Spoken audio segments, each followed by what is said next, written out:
Hey, it's Todd, and today I want to talk about ISO and how that relates to shooting video.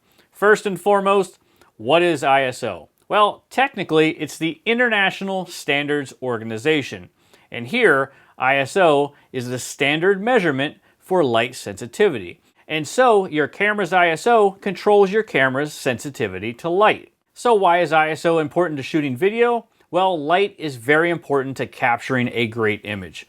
Even if it's a dark scene, you need to see your subjects. And most modern cameras today, like DSLRs or mirrorless cameras, have a great sensitivity to light. And that's why you see this explosion of independent filmmakers utilizing these cameras for their projects. So, how should you set your ISO when shooting video? Well, first understand this.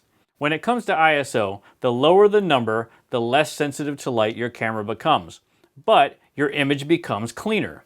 The higher the number of your ISO, the more sensitive to light your camera becomes, but you tend to introduce more grain and more noise into your image. So with that being said, as a general rule, you want to keep your ISO as low as possible to make sure that you get the cleanest image.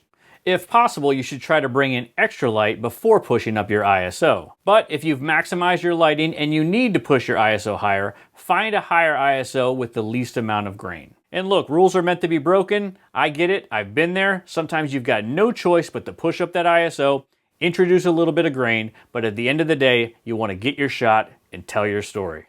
And with that being said, if you want to learn more in-depth information about this subject or just shooting video in general, check out the Fronos Photo Guide to Shooting Video. I teamed up with Jared Poland from Fronos Photo to create over 6 hours of educational video about everything shooting video. And the best part is that once we show you all the ins and outs on how to shoot video, we take you on 4 real-world video shoots and show you how to shoot a music video, a commercial, a short film, and even a YouTube video. If that sounds like something you might be interested in, go check it out at fronosphoto.com/video and check it out for yourself. And you can take advantage of an exclusive discount just for you.